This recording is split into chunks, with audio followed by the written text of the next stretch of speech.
Everybody knows Aaron Matei is doing great work over at The Nation. He's been one of the guys on the forefront debunking the Russiagate narrative, and he was just down in Venezuela. And that's correct, right? You were just in Venezuela? I'm still here. You're still in Venezuela right now? Correct. Oh, there's a little bit of a delay, huh, Arno? Look at that. Venezuela. There's a fucking delay. So I'm going to play this video. It's from Anya Parampal. Is that how you say her name? How do you say her name? I said it right? Parampil. Okay, I got it. So I'm going to play. Parampil, kind of. Parampil. All right, so I'm going to play this, and it's only 2 minutes long, and then we'll talk to you about what's happening in Venezuela. Here we go. Parampil reporting from Simón de Bolívar Square in Caracas, where thousands of Venezuelans have been waiting in line for hours to sign an open letter to the American public denouncing U.S. intervention and aggression against their country. Que se trata de la patria, hay que defender la patria a todos, como a todas costas. Este es nuestro país, tenemos que luchar por este país, no nos queda otra. Mi patrón que no venga para acá. Que nos ayude más bien, vale. Que no lo queremos. Claro. Allá dicen que nos estamos muriendo de hambre, no, nosotros no nos estamos y que estamos peleando. De hambre, que nosotros estamos peleando entre nosotros, no, que digan la verdad de lo que está pasando, ¿verdad? Porque nosotros aquí le elegimos un presidente. No a Guaidó que está por allá, no, aquí elegimos a un presidente con voto. ¿Ve? Y lo proclamó el pueblo. Y por eso estamos aquí, por un idealismo que el finado Chávez nos dio, porque con Chávez estamos hasta la muerte. Con Maduro seguimos porque ese es el hijo de Chávez y él dio su corazón, Chávez, por nuestro pueblo. Estamos pasando mal, sí, sí es verdad, pero vamos a sobrellevar eso. So that was kind of amazing. That all these people are saying, and by the way, if you noticed, most of those people are dark-skinned because there seems to be a racist aspect to this coup also, and what they're saying is that Trump, stay out of our country. We don't want you interfering in our country. Stay out. We elected Maduro, and we are loyal to Maduro because he is the son of Chavez.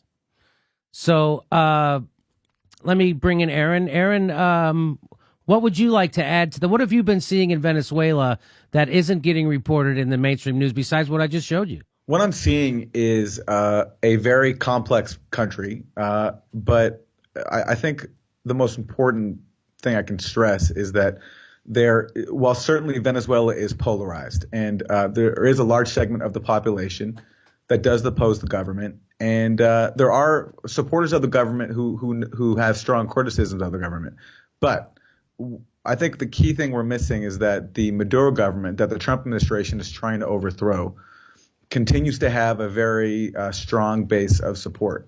And that base of support, as you indicated, Jimmy, is based amongst the lower classes, people of a darker complexion, not the light-skinned professionals who have dominated Venezuela's opposition and its politics for years, and who have benefited greatly from the social programs that Hugo Chavez implemented and that Maduro has continued, and that the U.S. right now is trying to destroy. And I just came back from a barrio called La Vega, where they were having sort of like a community council meeting that was based around a drive to increase distribution of a program called CLAP, it basically gives a food box to families every month, and they're trying to increase distribution to twice a month to meet people's needs. And, for all the talk we hear about Venezuela being a dictatorship, well, this was like a vibrant community gathering where people came together, and the mayor of Caracas was there, and people were first of all, just talking about how much they oppose the U.S. efforts to overthrow their government. But then they're also, sharing their complaints, whatever complaints they had, with the mayor, who was listening intently. And, those complaints include things like we hear about. There are food shortages. There is trouble accessing protein and accessing protein affordably. These are real things in Venezuela. But this picture we're getting in the service of a U.S. coup attempt, that the country is in a humanitarian crisis and that it's living under a brutal dictator, it's, again, following a similar playbook that we always get whenever the U.S. is trying to target a government it wants to overthrow, which is, trying to exploit, exploit people's in the West concerns for human rights and drum it up as a pretext to overthrow a government and and in this case, undo a government that is doing many beneficial things for its people and that has the support of a very large portion of its population. I'd say even a plurality that we don't hear from in the U.S. So that's the interesting thing. Like that I had it pointed out to me. First of all, thanks for doing that. Thanks for going to Venezuela. What made you decide to go down there? Well, after it became the latest target of U.S. regime change, I just figured it was the time to go. I mean, whatever criticisms there are of the Venezuelan government, it's like, I mean, I don't see what role I as a Westerner have in that discussion. I mean, that's for Venezuelans to have. I see it as my role to come down here and show the reality of a country that the U.S. where the U.S. is engaged in a pretty savage effort to overthrow the government. I mean, it's not just through recognizing this guy Juan Guaido, who's declared himself president. It's also by trying to cut off the country and basically suffocate it and make it submit to U.S. dictates via economic warfare, which actually began under Obama, but Trump has intensified that. And now, of course, there's even a military aspect to it with Trump threatening military intervention. So, as a Western reporter, I think it's actually the center of the world right now, because I think it's pretty clear why the U.S. wants to overthrow the government here. This is a huge this has the world's largest oil reserves in Venezuela. And in Venezuela, they tried to pursue a model where they try to use the profits from those reserves for the benefit of the majority of the population, not for the benefit of multinational corporations. And, Chavismo, the movement here, has been a huge inspiration, not just across Latin America, but around the world. And, it makes sense to me that a hegemonic power like the U.S., led by a bunch of neocons like John Bolton, would want to subvert it. So as a Western reporter, I mean, where else can I be? So I came down here with colleagues who are familiar to viewers of the show, Max Blumenthal, Ben Norton, and Anya Parampil, whose report you saw from Bolivar Square. So people don't realize that when the United States puts sanctions on a country like Venezuela, that isn't meant to bring democracy to Venezuela. What that's meant to be is to cripple their economy and bring that country to its knees so that they can install their own puppet leader like Juan Guaido, right? Exactly right. And this is the old playbook. They do this everywhere. Every time there's an independent force in a foreign country that's deemed to be a threat to the U.S. order, by which basically means a country that wants to choose an independent path, and that especially one that presents a model where they try to use their country's resources for the benefit foremost of their people, not their ruling elites and not of American elites. They are targeted, and one way to do that is through sanctions that basically help cripple the economy, get people into a desperate state. And then sow discord and try to foment a coup. And that's exactly like the playbook here. And it's exactly what the U.S. has followed all over the world, especially in Latin America. I mean, like the parallels to a place like Nicaragua are pretty striking. You have the U.S. refusing to recognize the elections of the government of the country that elects a government you don't like. So as the Nicaragua elected the Sandinistas in the mid 80s, now we don't recognize Venezuela when they elect Maduro. There is economic warfare, huge, cutting off the country from world markets, from loans, from the ability to be a part of the global system. In the 80s with Nicaragua, there was the Contras, which carried out a terrorist war, trying to make Nicaragua miserable. We don't see a terrorist war yet here in Venezuela but yet we have people like Elliot Abrams, who helped oversee the terrorist war in Nicaragua, now being appointed the Venezuela envoy for Trump. And we have Trump threatening military intervention. We have reports about U.S. weapons coming to Venezuela. We have reports of U.S. military aircraft flying conspicuous flights. Cuba saying that they believe they carry special forces aimed at entering Venezuela. So we have all the elements of a destabilization campaign via economic warfare and at least the threat of force and possibly we'll see how far Trump's prepared to go, even the use of force. So there was actually, the United States actually had what was being referred to as a coup fund. Have you heard about this? The $20 million that was made available for programs to promote democracy and the rule of law inside Venezuela. Did you hear about that? Well, yeah, and the money they spent on the Venezuelan opposition is much more than that. I mean, for years, including, and my colleague Max Blumenthal had a great report on this at the Gray Zone, where he talks about who Juan Guaido is, and he came up in a Venezuelan opposition that has many elements, but Guaido represents pretty much the far right of the spectrum, and his group, Voluntad Popular, has many figures, including Guaido, who received training in these U.S.-funded programs. And it follows a similar playbook. It's always the same thing. The U.S. finds people who it can co-opt, who it can fund, and it showers them with incentives to basically act as clients in the government, in the country that the U.S. wants to destabilize, and install people more favorable to what it deems to be its interests. So are you, as a reporter, do you expect any pushback from the government on you going down there telling this story? Do I expect pushback from the U.S. government? Yes. Or people like the German Defense Fund? Or I don't expect any sort of government censure because, we're not a full-on police state yet, but I expect the usual. What do you call Facebook? What do you call Facebook when they deplatform people at the behest of the government? Social media and the government are hand in hand today. Don't you agree?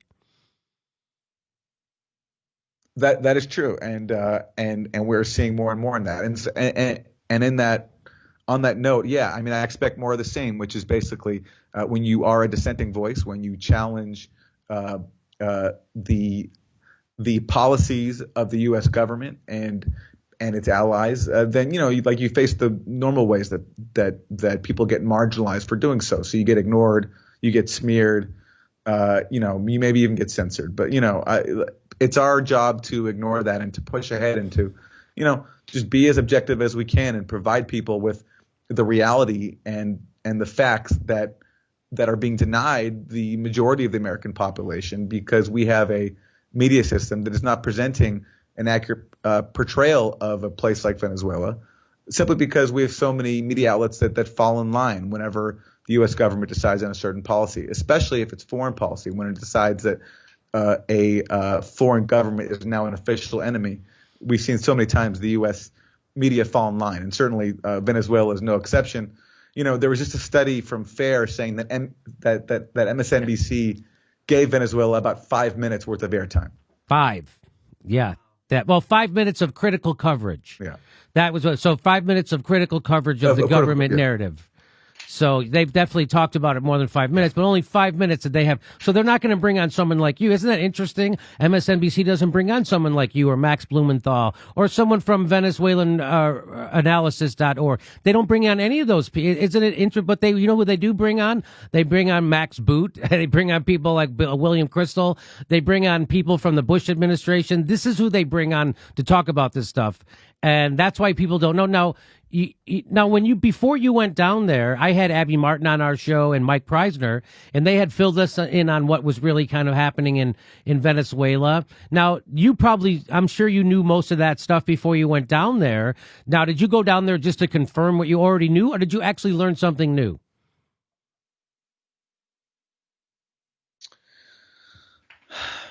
Well, look, I learned many things. Listen, I was expecting from the Venezuelan opposition to see, my impression of them that it was just mostly for the upper class, and that it was all, it was an upper class based opposition, which actually is not true. It's actually more diverse than that. And when I went to an opposition march, it was pretty large, and there were, Venezuela is a tough place. It's a complex politics to understand, because there are many middle class people who I've spoken to who don't like this government and do want to change. Now, no one I spoke to wants the U.S. to impose it, but it is a very polarized country, and it's like the complexity of that polarization is something I didn't fully grasp until I got here.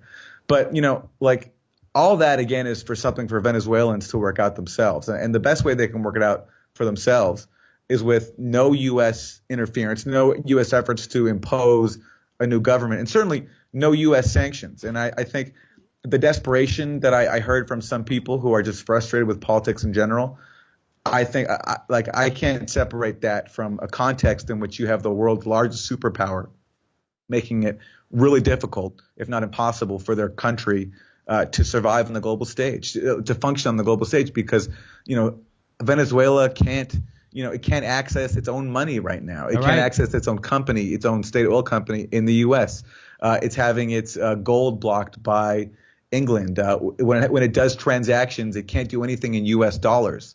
And since the U.S. dollar pretty much dominates the world, it's very difficult, and it makes all the problems here all the more stark. And, it's like you can go to any country and find serious problems. Right. I've been to Haiti. I went to Haiti in 2004, and I saw, poverty I couldn't have fathomed. But the answer in Haiti was not to put it under even more U.S. strangulation, which had been the case in Haiti. The answer was to let it run its own affairs and to encourage dialogue between its political parties, not try to stifle it. And here in Venezuela, it's true that you have a Venezuelan opposition that does have, some support, but that opposition also has abandoned dialogue with the government. There has been opposition violence against Chavez and Maduro supporters that we don't hear about. So it's a complex place, and the notion that we have any business playing any role in it, except for leaving it alone, basically, and welcoming Venezuela into the international community, just like every other nation, and recognizing it as a nation that has its sovereignty like any nation, that's the only role that we can play here, is basically leaving it alone and letting it work out its problems on its own. So where do you see this ending up? Do you see us letting Venezuela work out? Because the African Union, Italy, Mexico, there's lots of Russia is supporting the election results, which was Maduro. So they're against a coup. They're against the United States intervention. So so it seems like the world is kind of split on this too. Do you see this ending up? Do you have any predictions? I think it's a question of how fanatic is the Trump administration? How far do they want to go in seeing their regime change effort come to fruition? I mean, Elliot Abrams and John Bolton. I mean, now they're Elliot Abrams and John Bolton, right? Doesn't that tell you? Their point person is Elliot Abrams, who is a mass murderer, responsible for so many deaths in Central America during the 80s, helping oversee the U.S. terrorist wars there. So it's a question of, does the Trump administration want to go there again? I don't think they're crazy enough to try an actual military intervention, but there's a whole terrorist playbook the U.S. has followed as practice in Nicaragua, where they propped up the Contras, who made life for the population, especially in the rural areas, a nightmare. And so it's a question about how much does certainly the coup so far is not working out. Venezuela has something like 2,000 military officers, and only one of them has defected, and that one officer commands 0 troops. And you can't launch a coup without the military. So that's not working out. So it's a question of how far does the Trump administration want to go? And I think the answer to that question depends on what kind of an actual resistance will Democrats put up. None. So far, we have a small number. Well, so far we have a small number of Congress members like Ro Khanna and Ilhan Omar and Tulsi Gabbard and a few others who've been willing to stand up and say very clearly that the U.S. has no business and no right to carry out regime change in Venezuela. But then meanwhile, you have Nancy Pelosi, the leader of the Democrats, the so-called resistance leader, standing by Trump's side and backing this effort. So, I mean, to the extent that there can be any kind of challenge to the U.S. efforts here, led by these sociopaths like Elliot Abrams, there has to be resistance from within. And, whether we as average civilians do something, I mean, the opportunity is there for us, but certainly I think the prospects of standing up to it would help if the opposition party, the Democrats, were an actual opposition party, and maybe not going along with Trump as him and his gang try a yet another regime change effort in a foreign country. I mean, it's amazing that we even have to ponder that question of whether or not an opposition party can do that. You know what I mean? But that's what we have in the U.S. We have basically two factions of the same party, the war party, on that issue, regime change, foreign wars. They're the same every single time. The Iraq War, Libya, now Venezuela. It's always bipartisan. And I think whether or not we change that, the answer to that question, I think, can very much help determine the future of Venezuela. And in turn, I'd say the world, because if the Trump gang wins here in Venezuela, it'd be a crushing defeat for the rights of countries to chart their own independent course and to carry out insane things like using their resources for their own benefit and not for the benefit of their elites and for foreign corporations. It's just remarkable to see Nancy Pelosi get the guy is supposed to be a madman who's not. We should try to have overthrow Trump, but we'll let him invade other countries and we'll support him overthrowing democratically elected people. That shows you the hollowness and the corruption inside the Democratic Party, and Nancy Pelosi is the top of that corruption. And let's remember why she's chosen as leader. She's not chosen as leader because she's actually a leader. She's not a leader. She's following Trump into Venezuela. She's chosen as leader by Wall Street. That's who chooses people in the Democratic Party. That's why Chuck Schumer's the leader. A guy you wouldn't ask directions to the freeway is the leader of the Democrats in the Senate because he gets the most cash. That whoever is the leader in the Democratic Party, they're the most corrupted motherfucker in that party. Nancy Pelosi, Chuck Schumer, the two most corrupted motherfuckers in that party are leading the party, which is why we have to worry about Trump going into Venezuela. When the number one oil reserve in the world, and when I found out they were the number one oil reserve in the world, I knew that we needed to bring them democracy. So those people are being oppressed. That's just a good thing that France doesn't have any oil because they've been protesting for about 14 weeks straight, and the government's starting to use tear gas on them and everything. So if they don't have oil, so we don't have to liberate their people. So that's what's really happening. Well, Aaron, I want to say thank you so much for taking time out of your day all the way from Venezuela. It's not being covered. Your story, what you're seeing down in Venezuela, is not being covered in the United States, and that's why alternative media exists, and that's why we're here. And if you have a show and you consider yourself alternative media and you're not covering what's really happening in Venezuela, you're not alternative media, FYI. Thanks for leaving this lane open for the Jimmy Dore Show. So is there anything you want to end with, Aaron, that the people should know? Well, just on that note of the word motherfucker, I want to tell you that what comes up for me is that it actually relates to a relevant anecdote, which is that we hear often about Venezuela being a dictatorship, and I spoke before about going to this local community today where people were gathered together and,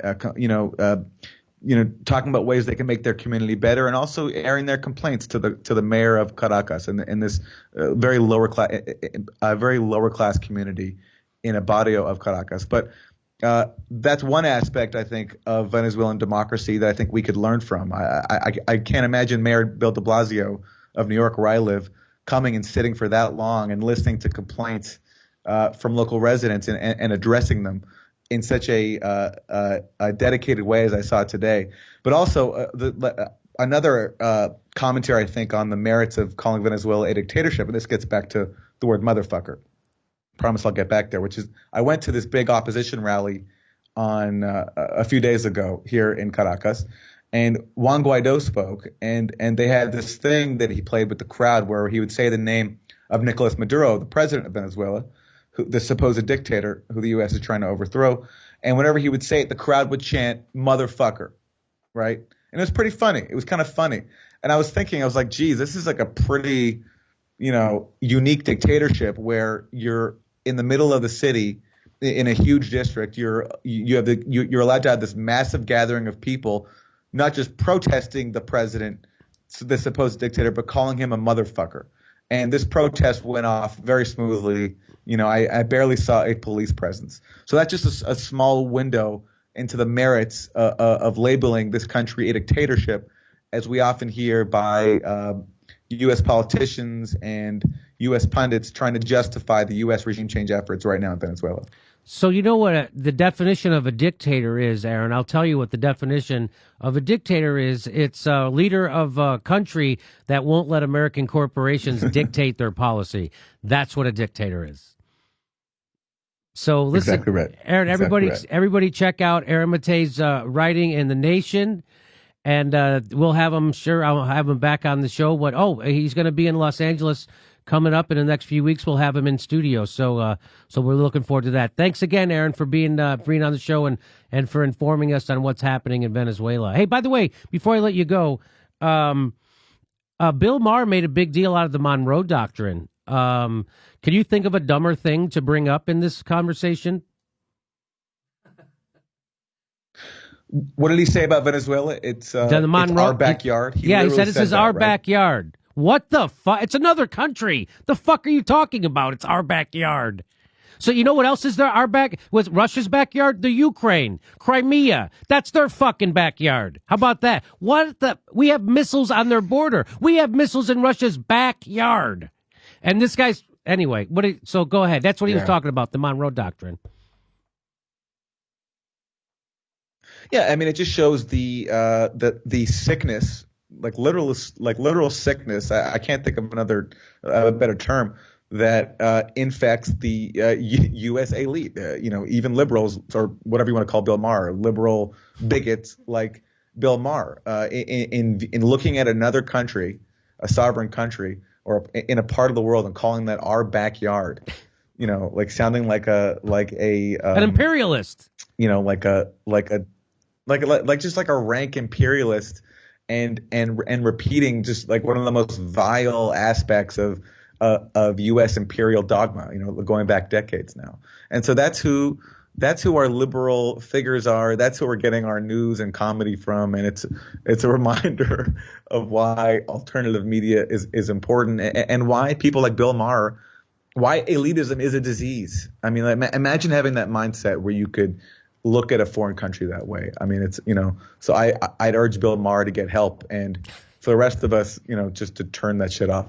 So one more thing before I let you go. Do you think it'll ever dawn on Trump supporters that he's actually, when he said he was going to drain the swamp, he actually found his cabinet at the bottom of that swamp? Because now he's literally taking people from the criminal Bush administrations that are criminals and murderers and putting him in his own administration. I'm talking about John Bolton. I'm talking about Elliott Abrams. Those guys by the way, Elliott Abrams already convicted.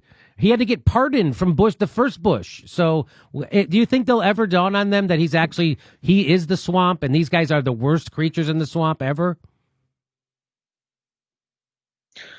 I don't know, because I don't fully understand the mentality of a Trump supporter, and I don't want to begin to try. But what I do know is that I think, and this is part of the reason why I've been so focused on Russiagate and debunking it with you, Jimmy, as with all the work you've done as well, is because, I think it's going to make it very difficult to reach whoever can be reached on the Trump supporting side, if there's anybody who can be reached.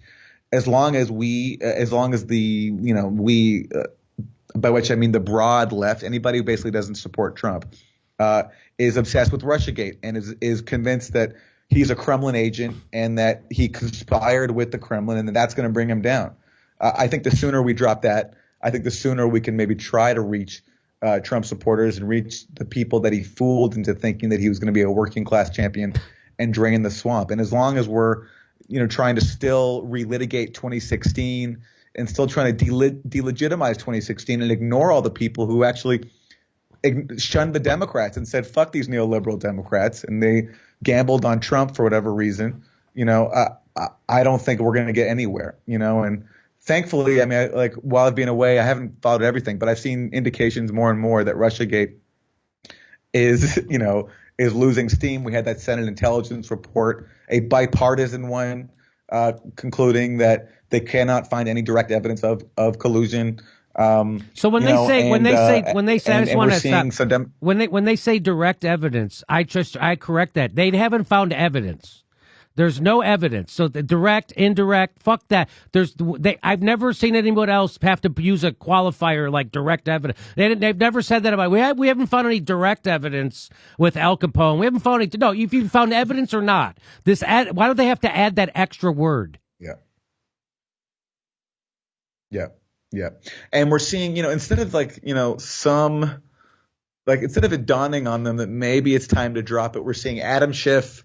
He's relaunching the House Intelligence Probe, and people are saying, yes, this is the one.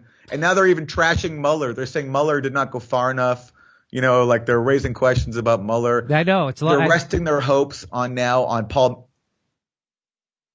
They're also resting their hopes on Paul Manafort's case, because Mueller says that Manafort lied about his conversations with his Russian colleague Konstantin Kilimnik. And because Manafort shared polling data with him during the campaign, and it's like one thing collapses and they just swing to the next branch, And I think the only thing that will finally put a stop to this is the Mueller report itself, if it stops it at all. And by the way, we have to wait, I think, for that until fucking Christmas at least. Yeah, well, I hope not. I hope Christmas comes early. Okay. Okay. Well, listen, Aaron Matei, it's been great talking with you. Everybody check out Aaron on Twitter and check out his writing in The Nation magazine. And we look forward to more of your reports. Thanks very much, Aaron, for being with us. And tell Max we say hello. I will. Thanks, Jimmy. Okay, buddy. Bye-bye. We're announcing our live dates for 2019. We're going to Chicago and Portland, Seattle, New York, all over the country. Go to jimmydorecomedy.com for a link for all our tickets to all our shows.